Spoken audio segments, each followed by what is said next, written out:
Catching big fish like musky requires some big baits and rods. To help us understand these concepts is Bell River Vice Chairman of Musky's Canada chapter, Mike Parker. Celebrating 100 years of community involvement through their mentoring program, Big Brothers and Big Sisters are helping kids get hooked on fishing. And back on today's show is Brent Bochek with some insight into how you and I can get involved in these kids' lives. Whether it's a specific technique or technique specific, these rods have transformed the rod market as we know it.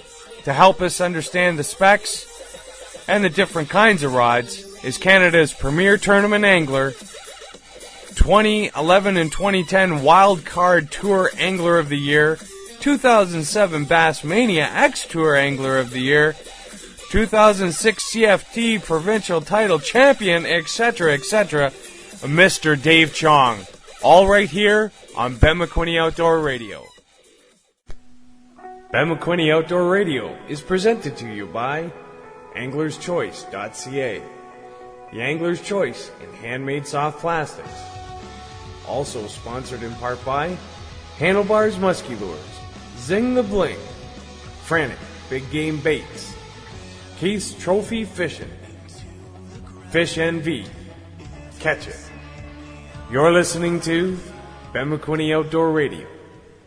Welcome to another edition of Ben McQuinney Outdoor Radio.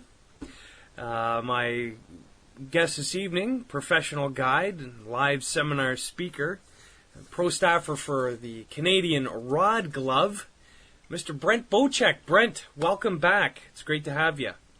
Hey, thanks for having me back again, Ben. So, Brent, Big Brothers and Big Sisters is coming up, celebrating 100 years of community,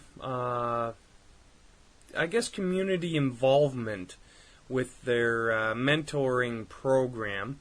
And I know we touched on how your daughters were part of that program, and through your wife Heather's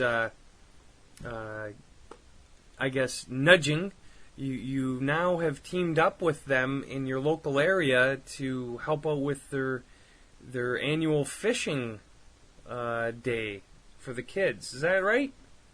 Yeah, that's right. But she didn't have to nudge me too hard when she said, it's a day of fishing for one.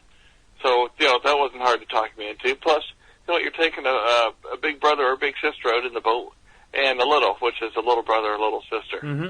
And you spend 4 hours out here in the Grimsby area. We do it out of the 50 Point Conservation Area.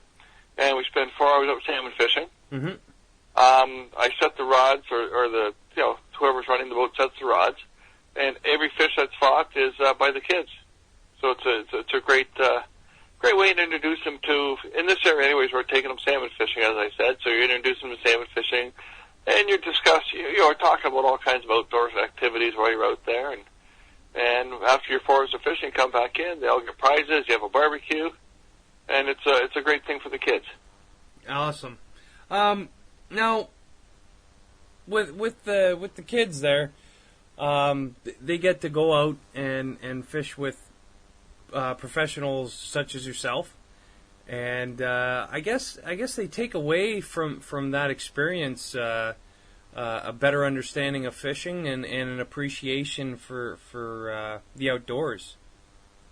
Well, you sure hope they do. The Big Brothers and Big Sisters themselves are doing a great job of introducing the kids to different activities and stuff, and it's just something else, another avenue to show them what's out there in the world. Something you can do as a pastime, as an activity, and hey, if they're fortunate enough, maybe they can. You never know. Maybe one of these kids you take out one day will get into the business. Mm-hmm. But it's more about that, though. It's not just getting the kids into the business, of course, but no. Which would be great to see one of them. It's about getting them out there. They're having a good time. They're doing a good, clean, healthy activity. And, the smiles on their face at the end of the day after they've caught a salmon or a trout or whatever out there, it's priceless. Yeah, absolutely. And there's lots of kids out there that are, I don't want to say underprivileged, but in a perfect world, they would have this opportunity but it's not a perfect world, and it's people like you, Brent, that definitely help make it a better place for these kids and getting them out there and enjoying a day on the water. When is that going to take place, actually, Brent? That's this Saturday, actually. This Saturday. And it starts at, I think we leave the docks at 8 o'clock, and we return at noon. Excellent, excellent. Yeah. So this Saturday, what time? 8 o'clock. 8 o'clock till noon. 8 a.m. till noon. And is there a website that people can find this at, or more information? You probably have to look on the Grimsby. I'm sure Grimsby has their own website for the Big Brothers Big Sister. Okay. And if you look on there, I'm sure there might be a little bit of information on it. Or if anybody wants to get involved in Big Brothers Big Sister, I'm sure they can. That'd be an avenue as well. Absolutely. You know, folks, Big Brothers Big Sisters is celebrating their 100th year of community involvement, and what better way than helping out and showing good face with the community than becoming a mentor for these young boys and girls that not necessarily are underprivileged, but just don't have the same opportunities as other kids. So get in touch with your local Big Brothers Big Sisters chapter and see how you can change a kid's life today.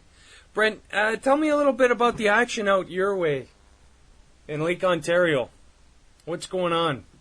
Well, right now the Chinook, I haven't been out salmon fishing myself yet this year. I'm going to try to get out Friday before the Big Brothers Big Sister event, which is on Saturday, of course. But the Chinook salmon from buddies of mine that have been out there, the Chinook salmon are starting to show up. All kinds of lake trout being caught. Really? Oh yeah, there's lots of lake trout and there's big lake trout being caught right now as well. Awesome. But the Chinooks are starting to show up. I've been fishing up in the Kawarthas the last couple of weekends, so unfortunately, it can only be one place at a time. This is true. They haven't allowed cloning yet. Otherwise, I'd be fishing right now. You and me both. So, what depth are you guys finding the Lakers at right now? Just want to throw some tips out to the listeners that are in the area. Yeah, from what I've been hearing, they're getting them right off bottom, anywhere from like 60 to 80 feet. Oh, so they must be... You're throwing a little bit slower for them, of course. For salmon fishing, myself, I like to be anywhere from 2.5 to 3 miles an hour on the surface. Yep. Guys that are targeting a lake trout, you're going to be anywhere 1.5 to 2 miles an hour. So just chugging. Yeah, going a little bit slower for the lake trout than you would the salmon, of course. Now, is the same setup that you would run for kings and chinnies, would it work for the Lakers, pulling them up off bottom? Well, the guys are obviously running downriggers for them. Oh, of course. And you can be running spoons down there for them, or pretty much running spoons. Now the chinnies are coming in. I had I guess you could say viewer, listener, fan, message me on Facebook and said, "Hey Ben, I'm going for some Chinooks. What depth should I start at?" And I said, well, start at your 50-60 mark and start heading out to deeper water after you've, covered a good stretch, doing some S-bends and some figure eighting and just work your way out to the deeper water. What are some of the things that you need to look for on your graph, though? Like, for instance, bait balls and things like that. Yeah, if you can find bait fish, that's always a good thing. Right now, like I said, I haven't been out there. I know last year at this time, we were catching a lot of rainbows, cohos, and Chinooks in about 120 feet of water, anywhere from 10 feet down down to probably 70 feet down. So, we had a good pattern set up by this time last year. This year, with the spring being as cold as it was, the Chinooks are a little bit later coming in. So it's a whole different ballgame out there right now. But if you can find bait fish, that's a great start. Of course, you're looking for hooks on your graph. Yeah. One thing you don't want to do if you're marking fish at 60 feet down, don't put your riggers at 60 feet. Keep them up a little higher. Keep your baits above the fish. Because if you look where a fish's eyes are on his body or on his head, they're always looking up. They can't see what's below them. The you're better to be 10 feet above them than 1 foot below them, so that they can see your baits. And that water's pretty clear out there, so. Yeah, it's true. Lake Ontario is clearing up more and more and more. How's the zebra mussels? Any word? Well, they've been there for years, of course, and yeah. it's ever since then the water clarity's been a lot clearer than what it was years ago. So. What's the overall visibility so far? What would you say that you're seeing down 20 feet, 30 feet? Yeah, like last year we could see down 20, 30 feet quite easily. Okay, so the Kawarthas, eh? What were you doing in the Kawarthas? Well, walleye fishing opened up a couple weeks ago. Yep. And Heather and I, pardon me, cousin and his wife come up, and we had a great time walleye fishing. The fish were, even though we had an east wind on the Sunday, yep, the fish were, we were, quite often what we'll do at night is we'll troll the shallow flats for gravelly flats for walleye there. And you get a lot of big fish up on there, and they're up there chasing minnows. But what we like to do is we'll set up at about 11 feet of water and cast out to about 15 feet. And those fish that are coming along the edge up onto the flat, you intercept them as they're coming in there. Mm-hmm. And we were throwing Northland gumball jigs tipped with a minnow. Yep. And it was unbelievable. We caught tons of fish. I know we caught over 50 fish, over 50 walleye, but of course we didn't keep that many. We did keep a few for the pan. Yeah. But one of the real cool things,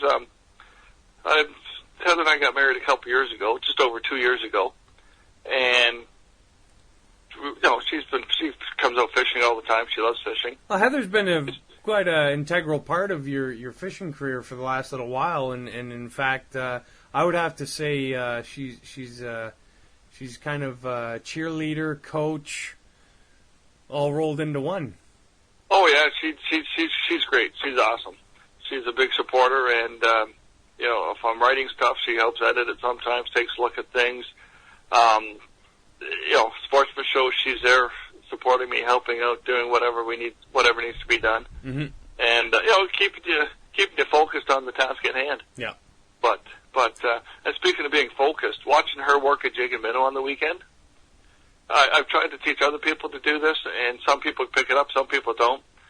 But I was watching her rod, and she'll cast her jig out, she'll let it sit on the bottom, move it a few feet, let it sit.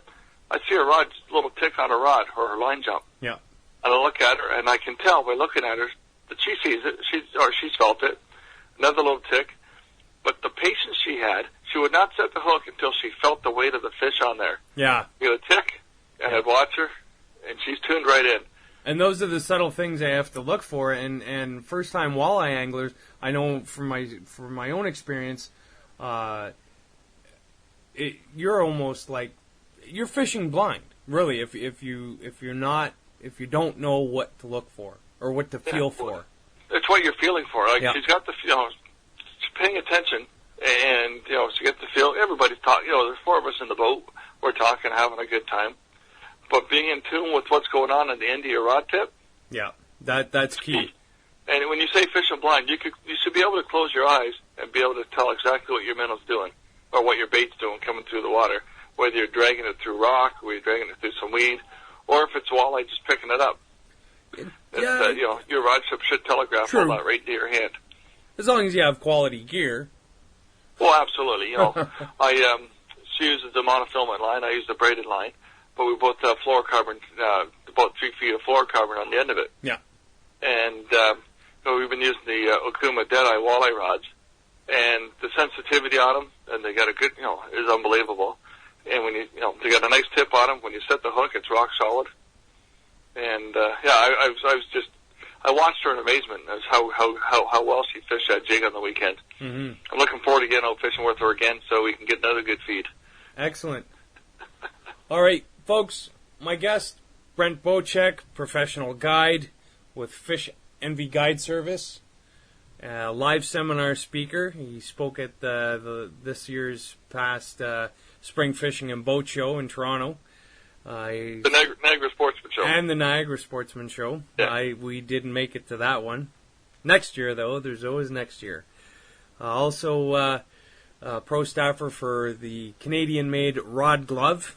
And you can check them out online on Facebook. And what's the new thing for Rod Glove? If I can plug a product for you there, Brent. The Big Stick Series. The Big Stick Series. The Big Sticks Series. Now you're a musky angler as well, so absolutely it can cover musky rods and some of your downrigging rods too, right? Yeah. Well, what they got on the ad for it is musky rods and fly rods. So absolutely, it would cover your downrigger rods for sure. Perfect. That just reminds me, I got to get some for my downrigger rods now. Yes. All right, Brent, always a pleasure. Thank you very much. Folks, you've been listening to Brent Bochek right here on Ben McQuinney Outdoor Radio. And now it's time for another rant from Cooper Gallant. Hey everyone, glad to be back out on Ben McQuinney Outdoor Radio again. Last week I was ranting about snagging rainbow trout and salmon in Lake Ontario tributaries, and this week I'll be talking about getting kids into fishing.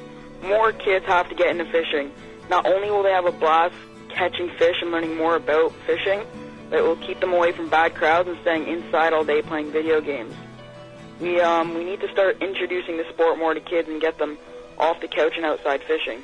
This summer I'll actually be helping out with the kids camp. Fish This World's doing it up at Professor's Lake for big carp. The camp will be held every weekend in the summer, and it'll be great for the kids to get out on the water and out of the house for the weekend. And for more information, go to fishthisworld.com, and hope to see all you kids out there. Thanks everyone for listening. This is Cooper Gallant, 60-second rant. Ben McQuinney Outdoor Radio is presented to you by AnglersChoice.ca, the Angler's Choice in handmade soft plastics. Also sponsored in part by Handlebars Musky Lures, Zing the Bling, Frantic Big Game Baits, Keith's Trophy Fishing, Fish NV, Catch It. You're listening to Ben McQuinney Outdoor Radio. All right, folks, welcome back to Ben McQuinney Outdoor Radio. My next guest is the vice chair of the Bell River Muskies Canada chapter. He's the owner and creator of Handlebars Musky Lures, Mike Parker. Mike, welcome to the show. Thank you very much, Ben, for having me on. Always a pleasure, always a pleasure. Mike, I just want to get a bit of a sense of background for my listeners of who Mike Parker is, who Handlebars is. When did you start fishing for muskie? I got hooked into muskie fishing in 2005. I used to be a diehard walleye guy and really got sick of these big fish stealing all my walleye when I was reeling them in on my line, so I figured why not just target them. There you go, eh? That's exactly how I got started on Father's Day back there in 2005 out fishing with Dad. Nice. So this musky affliction slowly turned into something else. I guess the birth of Handlebars Musky Lures wasn't far behind that. No, it absolutely wasn't. I started musky fishing in June of 2005, and by Christmas of 2005, my wife bought me some fly tying material to tie up my own spinner baits. I used to tie flies as a kid, and I love tying my own lures, so it just started from there of building my own stuff for my personal use, and kind of blossomed into what we have here today. Absolutely, and I have to say they are beautiful looking lures, and the fish seem to think so too. You have a couple of big fish stories caught on your own Handlebars lures, don't you? Yes, yep. We've won a few tournaments. The most notable one would have been the School of Esox that Muskie Hunter School runs up on Lake of the Woods, where John Cowan won it last year with a 51.5-inch muskie caught. Plus he boated, I think it was 6 others. So he took home Big Fish Trophy and Most Fish Trophy, and all using the handlebars that weekend. And you yourself have, I guess, a family championship. Was it your daughter? Yes, my daughter won the Bell River chapter a Muskies Canada tournament that we host every year, and she took that when she was 9 years old with a 49.5-inch that she caught on one of the handlebars double tens. 9.5 and a 49-inch fish. Good gracious! Oh yeah, it was been fun beside watching her herself. reel it in. We were actually trolling the bait, and I didn't even know it was on one of my lures until I netted the fish, and she was leaning over the side of the boat and said, Dad, I caught that on one of yours. Didn't even believe it. That's a good feeling, isn't it? That's an awesome feeling. That was, I think, her fourth or fifth fish of the day, and I just totally love being out there with my family fishing. Now, muskie fishing, it takes, they're big fish, and they take big baits. Tell us what kind of big baits are being used in your area. Down here on Lake St. Clair, big baits to us are any baits over 9 inches. Like, if we're trolling, I love running, 9-inch woody baits, like his new Georgies. They're an awesome bait. You run them down low, and you can catch fish on them all summer long, along with 10-inch jakes. They are also a great bait in the summer. I don't run a lot of them until later in the fall, but if I have a full set of 6 rods out trolling, I will work them right on the bottom to catch that 1 or 2 big fish that are sitting there not really wanting to commit. Mm-hmm.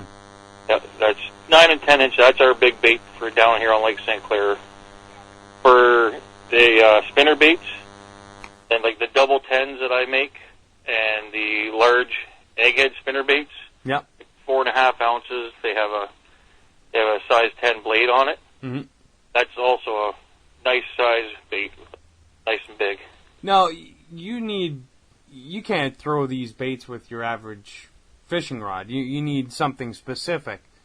Can you give our listeners the specs on the kind of rod that you would need to throw these kinds of baits? Yeah, unless you're a young guy with a great back, you're definitely going to want to look for an 8'6" to a 9-foot rod is what I would recommend for if you're throwing big baits all day long. You want something with a real strong backbone, a heavy rod or an extra heavy rod with a fast tip. I love the 9-footers for when you're getting your bait back to the boat. You can make a real deep figure 8, mm-hmm. and you can't stress how much you really need to do the figure 8 after the end of each cast. And that 9-foot rod, it makes it so easy to get that figure 8 done. Yeah. Now, what kind of power in that are we looking at in these kinds of rods? Pardon me? What kind of power are we looking at in these kinds of rods? Are they heavies, extra heavies? Oh yes, they're heavy and extra heavy. That's what I look for. I don't use anything with a medium heavy. It's got to be a minimum of heavy to extra heavy. And that's for the hook set power as well as these boat side follows and hookups. Exactly. You want to be able to drive those hooks home. You're using. I prefer to use a maximum of 5/0 hook. Mm-hmm. I don't I use a triple strong hook. I don't like a great big thick 4X, and it's just too hard to drive that hook through their mouth sometimes. Mm-hmm.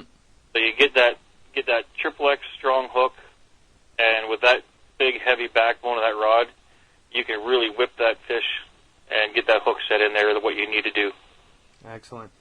There's an event coming up this weekend, correct? Yes, there is. Why don't you tell our listeners about it that might be in the area? It's going to be in Windsor at the Riverside Sportsman Club, mm-hmm. and that's right on Riverside Drive, just down by City Marina. It's a bass and muskie show, and we've got lots of vendors there. There's going to be some guides.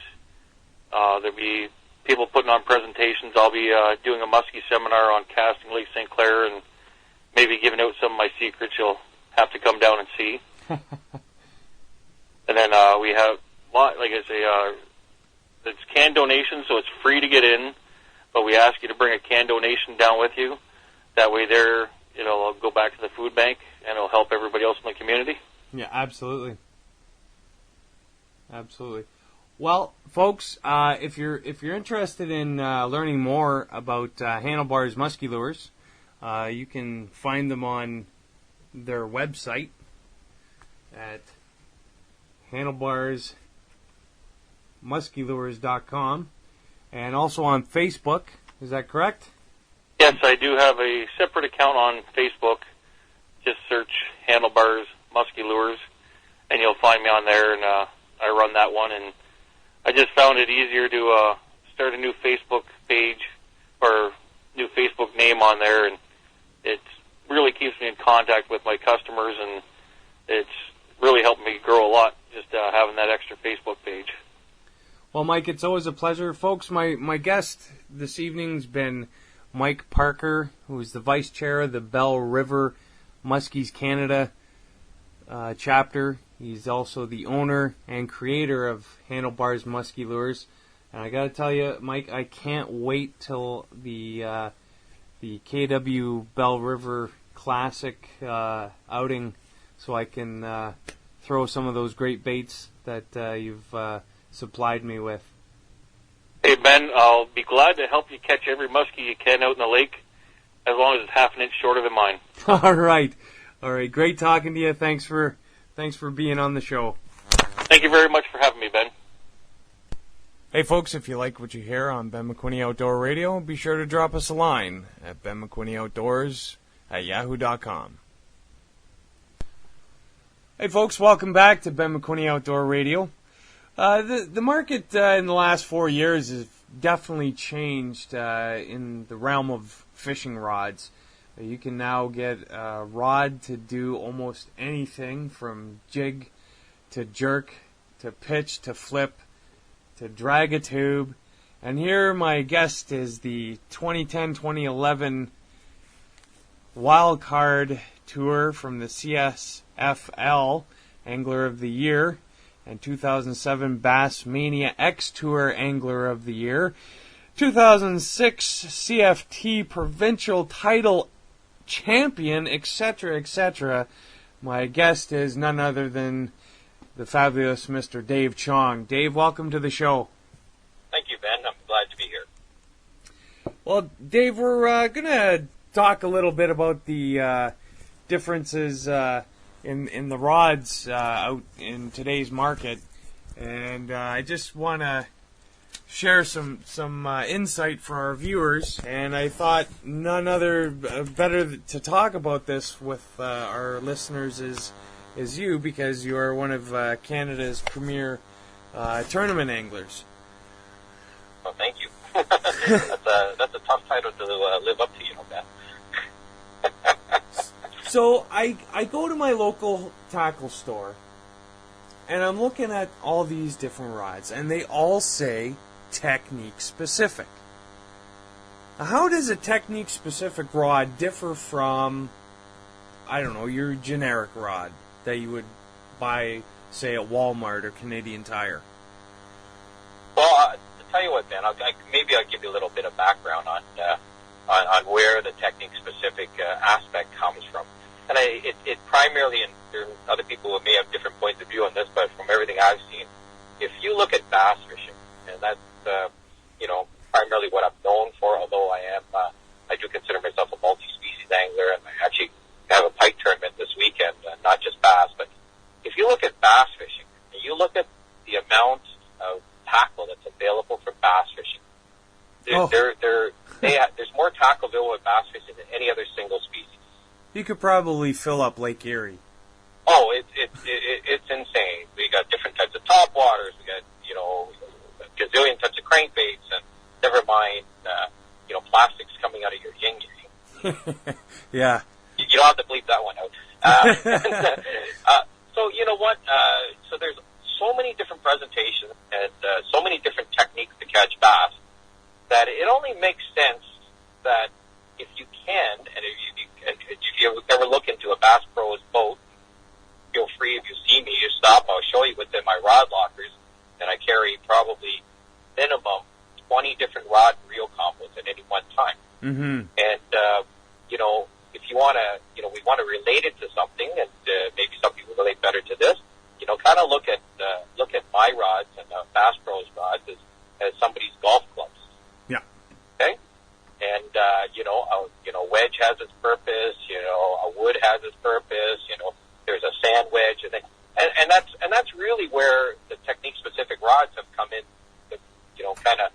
kind of outline and give you the best possible rod in order to, allow that bait to present itself, to its peak performance. And I've been lucky enough the last couple of years to been working with C-Max fishing rods, which is unique in that it's a Canadian company. Yep. And one of the big appeals to me when they asked me if I'd come on was the fact that I would actually have input into, how the rods are manufactured, what kind of models we come out with, mm-hmm. and myself and a group of pro staff with some other elite anglers up here in Canada have done that. And last year, actually about 2 years ago, we gave a sneak preview on our technique-specific lineup of rods and fully introduced them last summer, and they've just been a tremendous hit with everybody out there. Well, they've definitely they've definitely come full circle in such a short period of time too. C-Max rods are probably one of Canada's premier bass rods on the market right now, for sure. Yeah, and initially that's what their focus was to get the bass market. But they actually have this fall we'll be introducing at least one or two models of river rods. We've got a couple of musky rods we're working on. So excellent. There's lots of species that we could build rods for, but I'll tell you the technique specific really close to my heart. I probably of my spinning rods in the boat, I think every one of them is a technique specific rod. So if that's going to tell you anything, I really do love them, and I'm very happy with the way they turned out. Absolutely. Well, let's let off the gas pedal a little and get a little background for the listeners of who Dave Chong is. Just give us a little bit of a brief history when you started fishing and when you started into the tour, and when you became the spokesman for Bass Talk, which is one of your projects that you have on the go every year. Well, I've been fishing pretty well. Actually, I probably started a little later than most of the people out there. I don't think I really started fishing till I was probably about 8 years old. And since then, it was like instantaneous, just passionate about it. Something I would almost choose to do over anything else out there. We fished a lot as kids. My parents, once they realized that we enjoyed doing it, dragged us all over the province, catching fish. And then, as we grew up, my brother and I, we went everywhere. I bought a little power boat, Pullman crawdad, and if you know the mounds of bodies of water that we had dropped that little boat into, and some of the big fish that were caught, it was amazing. And then, I do believe it was trying to think of the year now. If I'm not mistaken, it was like the 1986 OV Pro Bass Classic that they had up on Georgian Bay, and I do believe Rocky Crawford won that event. And I remember watching that on TV and thinking, I wonder how I could do against these professional anglers. There's only one way to find out, right, Dave? And you know what? There's only one way to find out. So from watching that show, I decided that next year I bought a Fisher aluminum kind of multi-species boat with a 115 on the back of it, and ran that for a year. And then at that point I said, I think I'm going to try some tournaments. And I think the third tournament I ever did, we finished third on Rice Lake, and I thought, wow, this is easy. And little did I know, there's been some ups and downs in that time, but you know what? But it got to the point where there's a lot less downs. It's pretty well all up these days, and I take great pride in being a strong advocate for accessible, affordable angling for everybody. Yeah. Just because I do tournaments, there's lots of people fishing shore, and I think the important thing for most people in all aspects of life is Mm-hmm. You know, and so I feel it's really important to educate people in fishing, introduce children and youth to the sport of fishing, to the great outdoors, and we've had our battles with the city of Toronto, and, trying to maintain accessibility to urban fishing, and it's reached kind of almost a peak now, and I don't think urban angling in Toronto has been as much at the forefront as it is right now.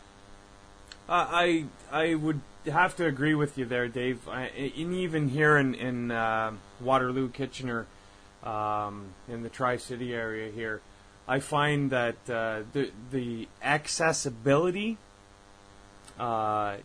is still somewhat hindered with being able to get a small craft near the river or to a lake or something.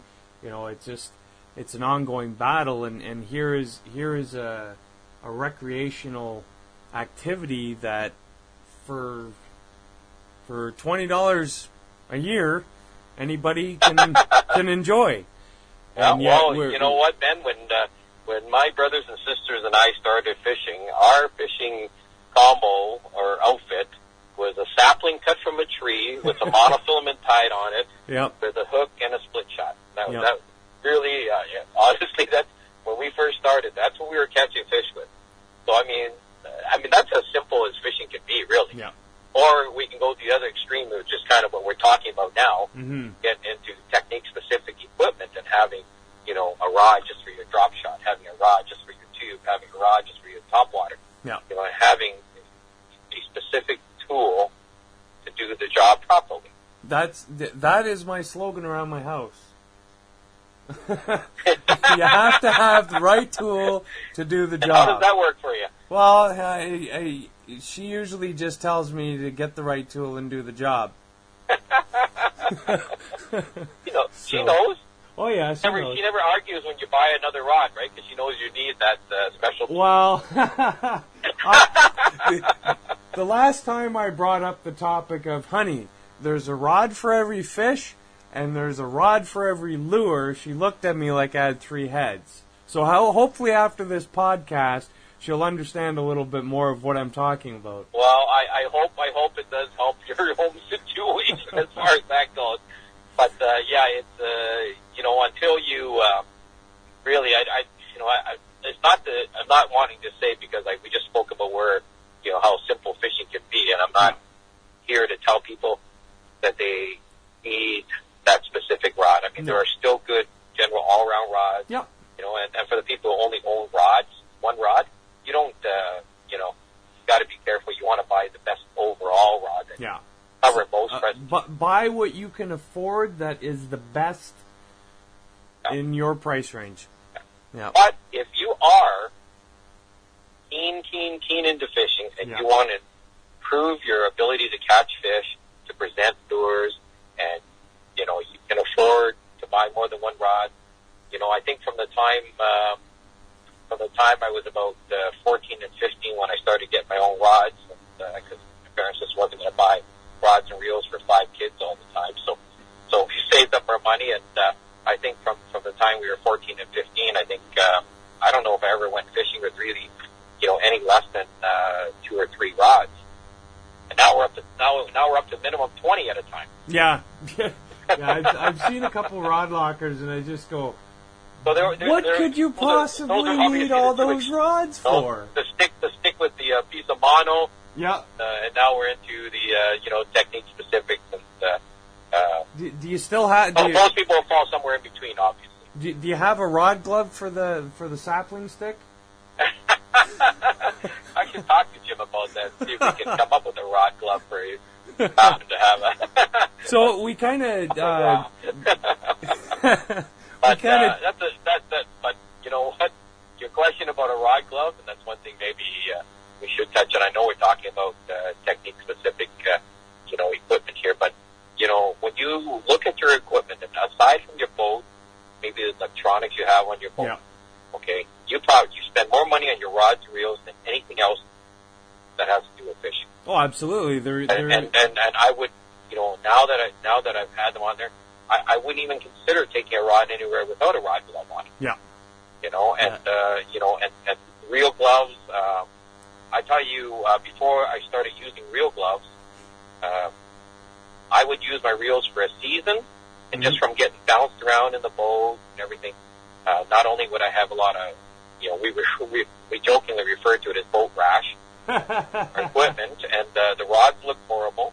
The reels look like they're 10 years old instead of being a year old. They're bouncing off each other, get scratches on them.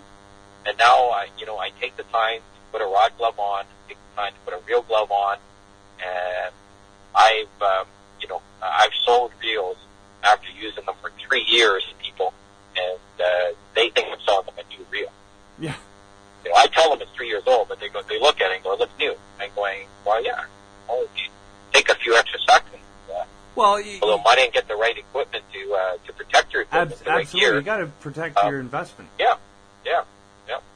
Through the tools of our trade. And it's kind of neat that certain companies, like we were talking with CMAX being a Canadian company, but a lot of people don't recognize this or realize it, even down in the States, where the rod glove is the number one, equipment protection company out there, and the rod glove is a Canadian company. Yep. And we should take, I think we should take pride in that. Absolutely.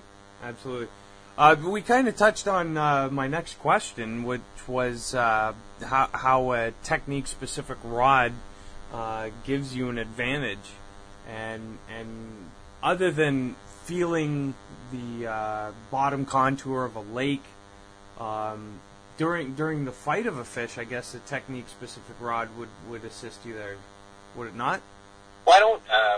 Probably the easiest thing. I'll pick a rod in our technique-specific lineup, and it's really actually a great all-round rod. But it's a rod that I'm really high on because it really. I've always had problems finding the right rod for this presentation, and what it is for jerkbaiting. And I'm going to say about 12 years ago, I started throwing my jerkbaits on a spinning rod. And at that time, pretty well everybody with bass fish threw it on a baitcaster. Yeah. Now, I've had elbow surgery on my right elbow. It's not the best joint in my body, although with my knees these days, it's better than at least two others. But and you know what? Working a jerkbait with a baitcaster, I just couldn't do it for long periods of time. It was very, very, very hard on my elbow. So I started doing with a spinning rod, and I found it a lot easier, and I could do a lot longer. I can throw a jerkbait, and I don't know how many other people believe they can do this, but we had a 3-day tournament. I could throw it all day long for 3 days, and not be sore afterwards. So, anyway, that's just a little background of where we went to, and nowadays I would hazard to guess that of tournament anglers out there, more than half of them use a spinning rod when they throw a jerkbait. That's where we've gotten to these days and how it's kind of evolved. So I've always had a problem getting the jerkbait rod. I had ones that were close, because everything about a jerkbait presentation and your equipment you're using is about compromise. Because of the action, the downward jerking action we use to work the bait, it makes sense that a shorter rod for most people would be better because it allows you to work the bait better. This is true. Now, the problem with a short rod is it may allow you to work the bait well. Yeah. But when you hook a big fish, if your rod is too short, it makes it difficult to fight that fish properly, and to land it. And maybe a good example for people to get a better understanding is you look at river fishermen. I'm taking notes out of bass fishing now, but you look at river fishermen, and most of them are fishing with 11, 12, 13-foot rods. 16. But 16, 15, 16, something. Yeah. But that's what enables them to be able to land double-digit rainbows on a 4-pound leader tippet or a 2-pound tippet. Sometimes they go down to. It's that long rod that gives you that cushioning effect. Yeah. you know. The shock How can you absorber. fight without, shock absorber, basically. So having a longer rod will give you that shock absorbing ability and enable you to fight that fish better and hopefully land that fish of a lifetime. So, like I said, short rods good for working the bait. Yeah. Longer rods better for fighting the fish. So that's why I kind of settled into the length of the rod, for me at least, and for most people, I would say I'm the tallest person. But, you know, I'm not the shortest either. This is true. Bobby Zumi is shorter than I am, Yes, for anybody it's who true. wants to know. It's 6'8". It's the Dave length comes that I up. like. Dave comes up to my shoulder. Bob comes up to my chest. Yeah, so 6'8" is the length I kind of settled on, and I felt that was a length that I could work in front of me and be able to work that jerkbait properly. Mm-hmm. But when I set the hook on the fish and I'm fighting it, I also felt that it had enough length that I can control that fish properly. Yeah. It's a medium action rod with an extra fast tip. An extra fast tip, what that's going to do is it just transmits energy up the rod better, which allows for longer casts, which you want with jerkbait, especially when you're fishing with clear water. Mm-hmm. Okay? The medium action makes it a little bit softer, so when you're fighting that fish, it doesn't tear the hooks out. And that's one of the issues you have with any baits with that use treble hooks. Yeah. If your rod is too stiff, you know, you'll tend to tear the hooks out. It's not so much of throwing out; you actually rip them out of the fish. Yeah. And you know, I've gone through a lot of fish and jerkbaits, and so I knew what I wanted to see and what the issues I've had in the past, and why I lost fish, or you know, why I didn't hook fish, and so we kind of rolled it into this 6'8" medium extra fast rod, extremely lightweight. It's and graphite ratings these days are you know, they're all kind of muddled most of the time, and I don't want to get into it because there people argue forever. Yeah. Some people use ton ratings. Some people use the IMX rating, and you know, for most people, IMX makes more sense because they have some kind of background to relate it to. Mm-hmm. So the graphite that's used in most of the technique-specific rods that CMAX has is the equivalent of an IMX, IM11 quality graphites, which is very, very sensitive, you know, lightweight, very, very powerful, extremely lightweight graphite. Yeah. So, you know, so that particular rod, we came up with a handle that's unique to ourselves, very lightweight. Did little details to it, like rather than putting the hook keeper in front of the rod handle, we put it in the back of it. What I found tends to happen with most people is when they used to hook a jerkbait to it, and even if you used a bait glove to wrap your lure to get the hooks would still touch the blank and scratch it. Yep. So what would happen now with where the bait keeper is, where it hooks it, the hooks actually are touching up against the foam cork or foam bait cork handle we have, and it's not scratching the blank of your rod. So even little details like that, we kind of thought of, and taken care of with it. So. And that's the one thing I noticed too on these technique specific rods is there's more rod blank than there is handle nowadays, because the rod manufacturers want the angler to be able to be absolutely in tune with what's going on at the end of their rod. That's a great point. That's exactly what it is, and also it lightens up the weight factor too, right? True. So split grips have become in every manufacturer out there. I don't know of any major manufacturer that doesn't make some line of split grip rods, and those have become immensely popular because, of course, you take away some of the handle where no, you're not touching it anyways. Nobody's holding on to that part of it, and it does lighten up the weight of the rod and just makes it easier. You know, and when you it's funny because I run into people all the time, and even some of the people when I do the odd guiding trip and stuff like that, and people tell me they love fishing and they fish all the time. Yeah. You really have to go out and spend a day with somebody who's a professional tournament angler and watch how many casts they make in a day, or some of the television personalities who actually count their gas. Mr. Mercer, we literally make thousands thousands of casts in a day.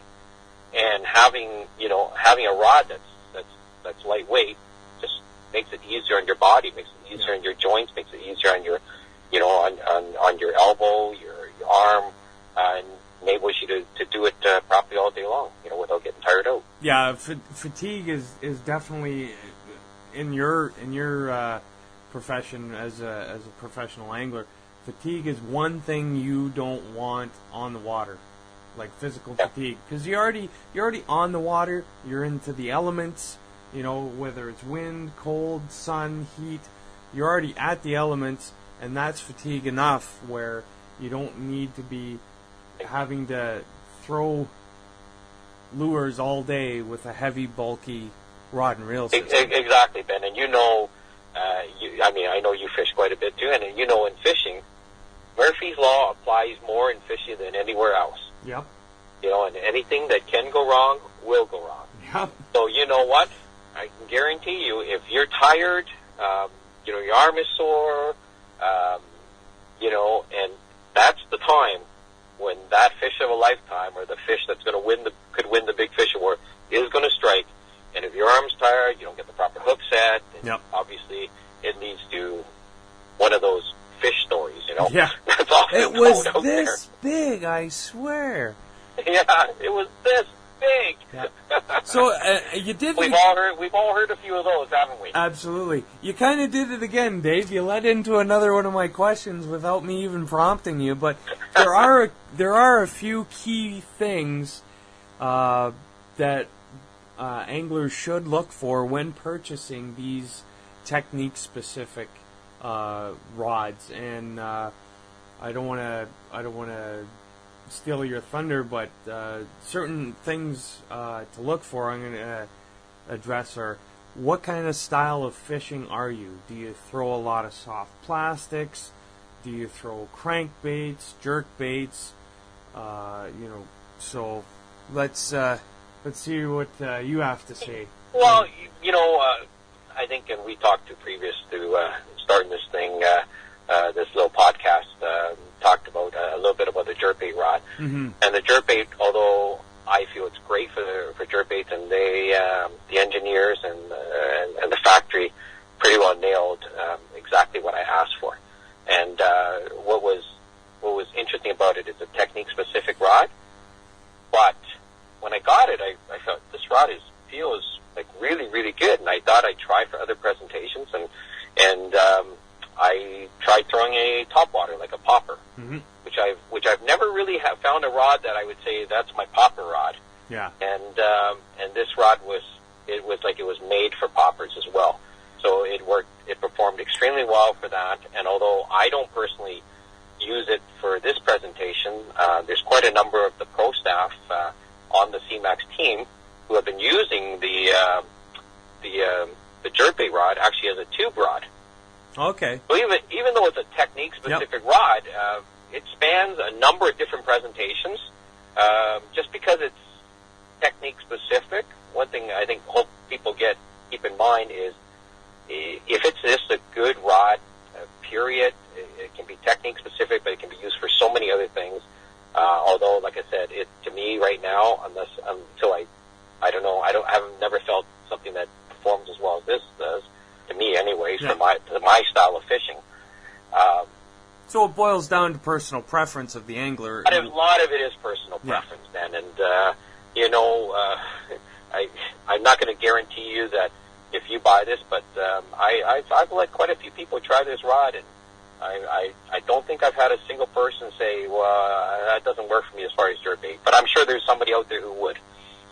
So I'm one thing I kind of pride myself on. I like being honest about things, and I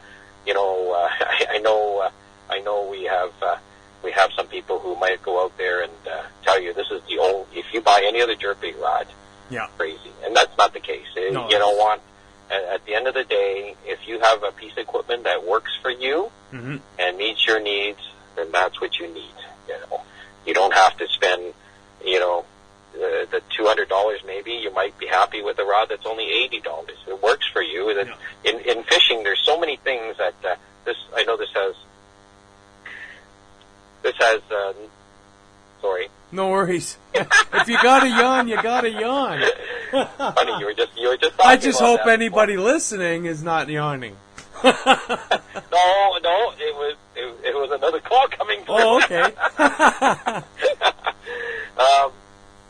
But in fishing, you know, if it works for you, you're catching fish with it, you're able to throw your lures properly, you're able to land your fish properly. Yeah. You know what? You're not wrong. Yeah.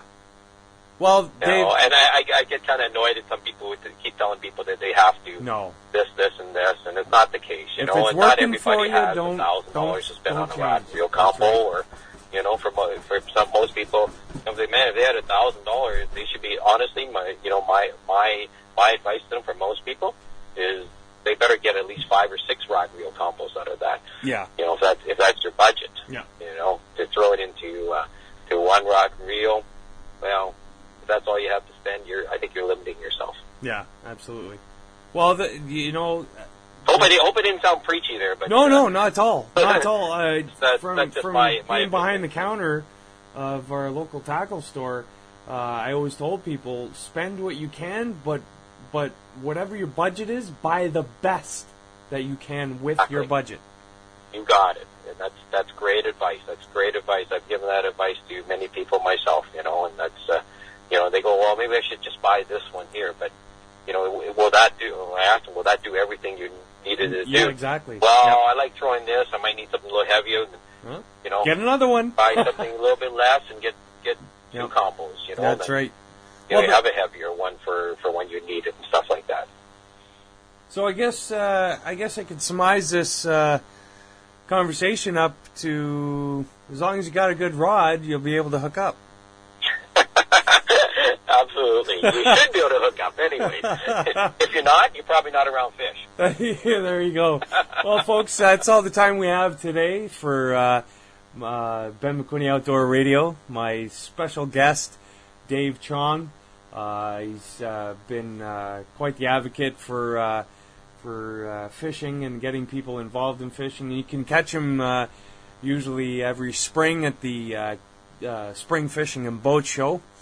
And Dave's also CMAX Pro staff, correct? Correct. Dave, can you give us the website so people can look up these awesome Canadian rods? Yeah, www.cmaxfishingrods.com or .ca. I think both of them take you to it. Mm-hmm. So we just put up a new site. It's got all the rods on there, and yeah, go check them out and go see your local CMAX dealer, and they'll be able to hook you up with the right rod. And I'd also like to give you a plug for your Bass Talk. When's your next Bass Talk scheduled, Dave? Well, our bass talks are usually held in the during the winter months. Oh, okay. We don't have too much bass fishing going on, so next best thing to bass fishing is talking about bass fishing. So I would imagine we might have one prior to the Spring Fishing and Boat Show in January, but for sure we will have another edition of Bass Talk at the Spring Fishing and Boat Show in February at the International Center out by the airport there. Mm-hmm. So anybody who's interested in learning a little bit more about bass fishing, definitely look for it, and hopefully we'll see you there. Any events coming up that people can find you and say hi and pick your brain? Well, we have a great event coming up in the next, it's a little over a week away now, and it's an event that's really dear to my heart. It's called the Catch a Dream Kids Fishing Derby. Awesome. And this is our 9th year doing it, and what we do is I recruit a bunch of friends and fellow tournament anglers and boaters, and we take out a bunch of kids out from the Big Brothers Big Sisters organization, Make-A-Wish Foundation, Blue Door Shelters, YMCA organization, all these kids groups, and get them out for a day of fishing, have a big barbecue at the end of the day. They get to weigh in a fish on stage and get to be a pro for the day, the kids. So it's a great time for everybody. We're holding it up at Sybil's Point this year on Saturday, June the 1st. If you're in the neighborhood, by all means, drop on in, say hi, watch the kids weigh in, and, we'll be having hot dogs and hamburgers there, so grab a bite to eat and just enjoy the day. Awesome. Any admission? Just whatever it costs to get you into the park. Okay, perfect. All right. Well, Dave, thank you very much. It's been a pleasure, and you are definitely, how do I put this? King of the Lake in my books, in all things bass fishing. You're, I think I said that you were my version of KVD for Canada, anyways. And it's always a pleasure to talk to you, and you're a wealth of information when it comes to bass fishing and all topics concerning bass. Yeah, no problem, Ben. My pleasure. Enjoyed it, and I don't know if I go as far as that KVD thing. Those are words of praise, and I'm humbled by it. And anytime let's talk fishing, I'm in. Awesome.